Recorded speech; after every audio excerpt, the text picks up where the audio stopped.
Hello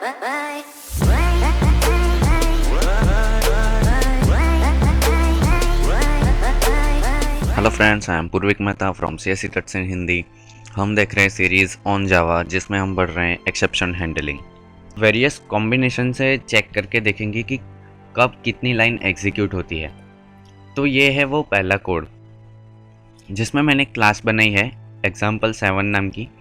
ये main method है जिसमें ट्राई ब्लॉक में मैंने एक स्टेटमेंट लिखा है कि सिर्फ सिंपली प्रिंट एलन करवा दिया है कि ये स्टेटमेंट 1 है प्रिंट एलन ट्राई ब्लॉक का। तो यहाँ पर कोई एक्सेप्शन उसके पहले अकर्ड नहीं हुई है। दूसरा है 43 डिवाइड बाई 5।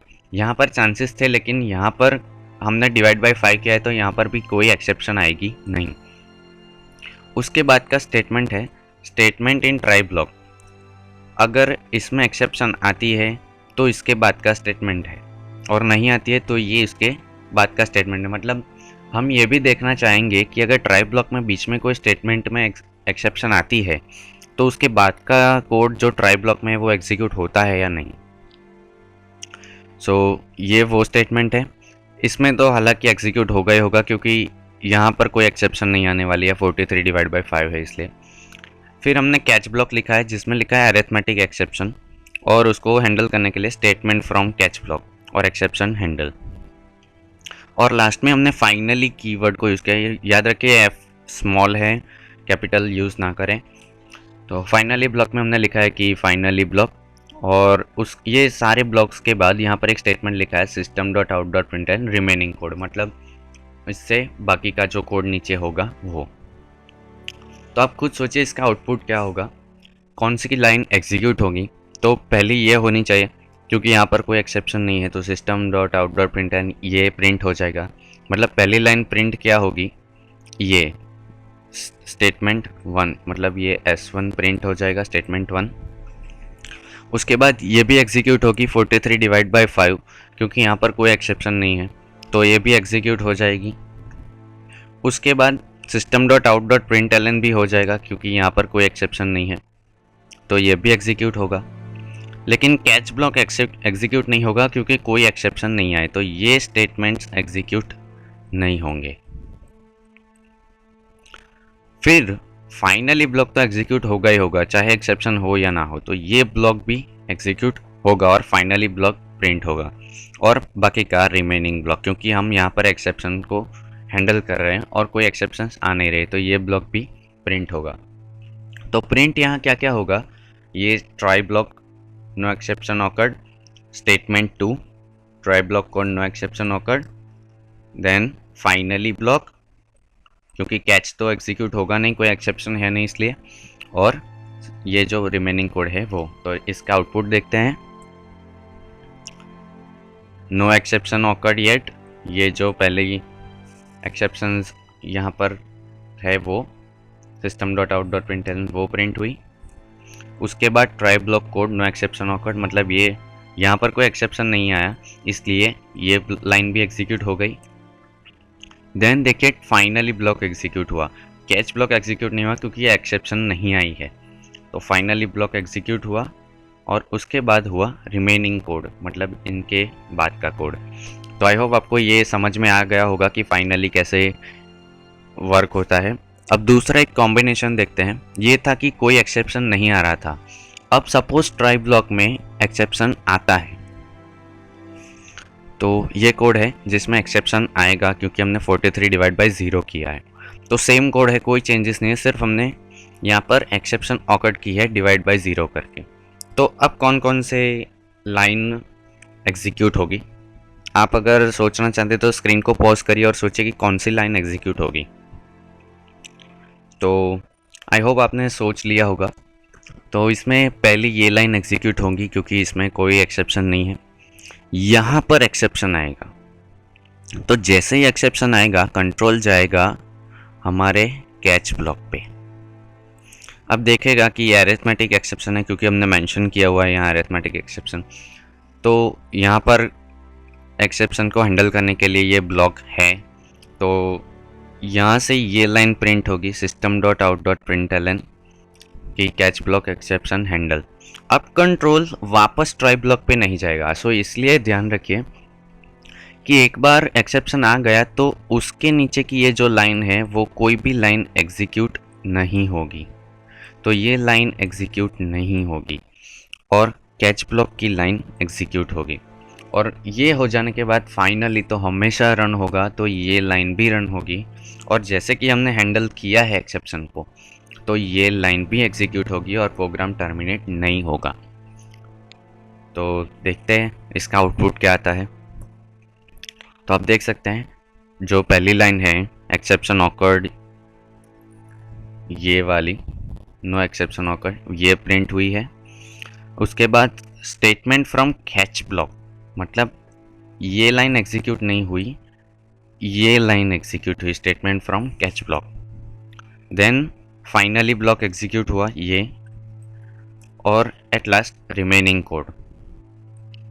तो ये समझने वाली बात थी कि अगर आपका ट्राई ब्लॉक में एक एक्सेप्शन आ जाता है तो उसकी बाकी की लाइनें एग्जीक्यूट नहीं होगी। ठीक है, तो ये आपको ध्यान रखना है कि ट्राई ब्लॉक में उतना ही कोड लिखिए जितने में एक्सेप्शन आने की संभावना है। अगर आपका क्वेश्चन हो सकता है कि अगर 2 लाइन ऐसी हैं जिसमें एक्सेप्शन आ सकता है, तो एक लाइन लिखिए, उसको ट्राई ब्लॉक में डालिए, उसका कॉरस्पॉन्डिंग कैच ब्लॉक यहाँ डाल दीजिए, और फिर और एक ट्राई ब्लॉक आप यूज़ कर सकते हैं दूसरी लाइन के लिए, और उसके लिए कॉरस्पॉन्डिंग कैच ब्लॉक। तो इस तरह आप मेंटेन कीजिए। ऐसा मत कीजिए कि 3-4 लाइन इसमें जिसमें एक्सेप्शन आ सकता है वो लिख दी और फिर catch block at the end लिख दिया। तो उसमें होगा ये कि अगर एक पहली ही लाइन में अगर एक्सेप्शन आ जाता है तो उसका नीचे का कोड एग्जीक्यूट नहीं होगा और आपको प्रॉपर रिजल्ट नहीं मिलेगा। सो आई होप आपको ये तो समझ में आ गया होगा। अब हम तीसरा एक सिनेरियो देखते हैं। इसमें हो ये रहा है कि ये लाइन एग्जीक्यूट होगी, फिर एक्सेप्शन ऑकर्ड हो रहा है 43/0 से, इसलिए कंट्रोल यहाँ से लेके इस कैच ब्लॉक पे आएगा। लेकिन इस कैच ब्लॉक में यहाँ पर भी एक्सेप्शन ऑकर्ड हो रहा है इस लाइन में। अब क्या होगा, ज़रा आप स्क्रीन को पॉज कर दीजिए और सोचिए कि इसका आउटपुट क्या आएगा, कौन कौन सी लाइनें प्रिंट होगी। सो आई होप आपने सोच लिया होगा। तो इसमें पहली लाइन ये एग्जीक्यूट होगी जो system.out.println है। फिर यहाँ पर एक्सेप्शन आने से ये लाइन नीचे की एग्जीक्यूट नहीं होगी और कंट्रोल आएगा कैच ब्लॉक पे। अब देखिए यहाँ पर एक्सेप्शन आ रही है, लेकिन इसको हैंडल करने के लिए हमने कोई कैच ब्लॉक नीचे नहीं लिखा है। ठीक है, ध्यान से ये इसको समझना है, लॉजिकल चीज़ है कि यहाँ पर जो ट्राई ब्लॉक में हमने कोड लिखा था उसको हैंडल करने के लिए ये कैच ब्लॉक था, लेकिन ये जो एक्सेप्शन अराइज हो रही है इसको हैंडल करने के लिए कॉरस्पॉन्डिंग कोई कैच ब्लॉक नहीं है। तो ये पॉइंट भी आपको नोट डाउन कर लेना होगा कि एक्सेप्शन हैंडल वही होगा जो ट्राई ब्लॉक में लिखा है। तो यहाँ पर हमने इसके रिलेटेड कोई कैच ब्लॉक नहीं लिया है, क्योंकि इस पिछले वीडियो में जब हमने कंसेप्ट समझा था ट्राई ब्लॉक का और कैच ब्लॉक का, तो ये सीखा था कि ट्राई ब्लॉक में अगर एक्सेप्शन आती है, मतलब ये एक्सेप्शन आती है, तो ट्राई ब्लॉक ये एक्सेप्शन का ऑब्जेक्ट इस कैच ब्लॉक में थ्रो करता है। इसलिए हम रेफरेंस वेरिएबल बनाते कि ये देखिए ये किस टाइप का रेफरेंस वेरिएबल है, अरिथमेटिक एक्सेप्शन का। तो यहाँ से अरिथमेटिक एक्सेप्शन का ऑब्जेक्ट थ्रो होता है जो ये रेफरेंस वेरिएबल कैच करता है। तो यहाँ पर हम कुछ थ्रो ही नहीं कर पाएंगे क्योंकि ट्राई ब्लॉक है ही नहीं, और ट्राई ब्लॉक नहीं है तो थ्रो नहीं होगा, और कैच मैकेनिज्म तो वही कैच करेगा जो थ्रो हुआ है, लेकिन यहाँ पर तो थ्रो ही नहीं है। तो इस लाइन को हैंडल करने के लिए कुछ भी नहीं है, तो उसको JVM खुद हैंडल करेगा और यहाँ पर आएगा एक्सेप्शन, अरिथमेटिक एक्सेप्शन, और प्रोग्राम टर्मिनेट हो जाएगा। तो नीचे का जो स्टेटमेंट्स हैं ये कैच ब्लॉक का, वो एग्जीक्यूट नहीं होगा, लेकिन फाइनली ब्लॉक का कोड एग्जीक्यूट होगा ही होगा बिफोर टर्मिनेशन। अब जबकि JVM ने इसको टर्मिनेट किया है तो सिर्फ फाइनली ब्लॉक का कोड ही एग्जीक्यूट होगा, क्योंकि ये एबनॉर्मल टर्मिनेशन कहा जाता है अगर JVM हमारे प्रोग्राम को टर्मिनेट कर दे। मतलब कि एक्सेप्शन हैंडल खुद JVM ही कर ले तो उसे एबनॉर्मल टर्मिनेशन कहा जाता है और फिर ये लाइन एग्जीक्यूट नहीं होगी। तो देखते हैं इसका आउटपुट क्या है। आप देख सकते हैं कि पहले ट्राई ब्लॉक का स्टेटमेंट 1 ये एग्जीक्यूट हुआ है, मतलब ये एग्जीक्यूट हुआ है। उसके बाद जब 43 डिवाइड बाई 0 में एक्सेप्शन आया तो कंट्रोल गया कैच ब्लॉक पे, लेकिन कैच ब्लॉक में पहले ही लाइन में एक्सेप्शन था, इसलिए बाकी का कोड इसके नीचे का एग्जीक्यूट नहीं हुआ। और जबकि इसको हैंडल करने के लिए हमने कोई एक्सेप्शन हैंडलिंग कोड नहीं लिखा है, इसलिए यहाँ से प्रोग्राम टर्मिनेट हो जाएगा और नीचे का कुछ भी एग्जीक्यूट नहीं होगा, लेकिन टर्मिनेट होने से पहले फाइनली ब्लॉक एग्जीक्यूट होगा। देखिए, जैसे स्टेटमेंट 1 हुआ, यहाँ कंट्रोल गया, यहाँ एक्सेप्शन आई, इसको हैंडल करने के लिए कुछ नहीं था, इसलिए देखिए यहाँ पर एक एक्सेप्शन एरर थ्रो हो गई, लेकिन ये टर्मिनेट और प्रोग्राम टर्मिनेट भी हो गया, लेकिन टर्मिनेट होने से पहले फाइनली ब्लॉक चल गया।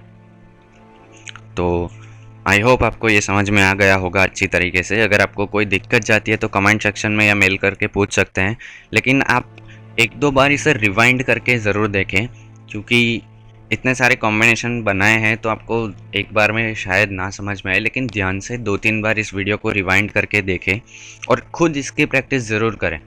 इस कोड को अपने एडिटर में डाल के इसको रन करके टेस्ट ज़रूर करें और देखें कौन सी कॉम्बिनेशन का क्या आउटपुट आता है। अब चलते हैं नेक्स्ट कॉम्बिनेशन पे। इसमें ये है, पिछले वीडियो में ये था कि एक्सेप्शन कैच ब्लॉक में आ रही थी, अब एक्सेप्शन फाइनली ब्लॉक में आ रही है। क्योंकि आपको क्वेश्चन हो सकता है कि फाइनली ब्लॉक तो हर टाइम चलता है, पर एक्सेप्शन अगर फाइनली ब्लॉक में ही आ जाए तो यहाँ पर ही ऐसा ही एक कोड है कि एक ट्राई ब्लॉक की पहली लाइन एग्जीक्यूट हो जाएगी।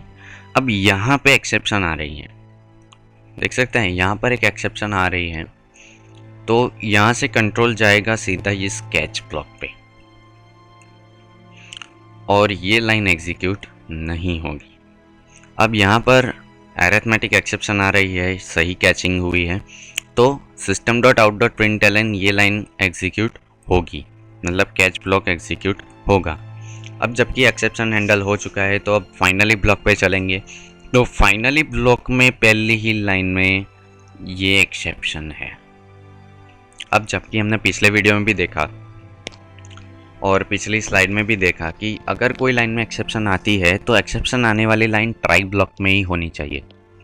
अगर ट्राई ब्लॉक में है तो ही उसका एक्सेप्शन का ऑब्जेक्ट थ्रो होता है और इस तरह का जो रेफरेंस वेरिएबल है कैच ब्लॉक का वो कैच करता है। लेकिन यहाँ इसको हैंडल करने हमने कोई try catch block mechanism use नहीं किया है, सो ये एक्सेप्शन हमारे द्वारा हैंडल नहीं हो रही है, इसे खुद JVM हैंडल करेगा और हमें मैसेज प्रिंट करेगा अरिथमेटिक एक्सेप्शन और प्रोग्राम को टर्मिनेट कर देगा। तो ये लाइन जो है प्रोग्राम टर्मिनेट हो जाने से ये लाइन एग्जीक्यूट नहीं होगी, क्योंकि खुद जावा का कंपाइलर JVM इसे जावा वर्चुअल मशीन से इसे एक्सेप्शन हैंडलिंग हो रही है, so rest of code execute नहीं होगा। सो इसका आउटपुट देखते हैं कि ट्राई ब्लॉक एग्जीक्यूट हुआ ये फर्स्ट, फिर एक्सेप्शन आई 43 डिवाइड बाई 0, सो इसके नीचे की लाइन एग्जीक्यूट नहीं हुई और कंट्रोल गया कैच ब्लॉक पे। अब सही कैच ब्लॉक था क्योंकि अरिथमेटिक एक्सेप्शन है, तो इसकी जो लाइन है स्टेटमेंट फ्रॉम कैच ब्लॉक वो एग्जीक्यूट हो गई यहाँ पे। तो ये हो जाने के बाद फाइनली ब्लॉक के गए, लेकिन फाइनली ब्लॉक में ही फर्स्ट लाइन में एक्सेप्शन आई, तो एक्सेप्शन को हैंडल करने के लिए हमने कुछ नहीं किया है हमारी तरफ से।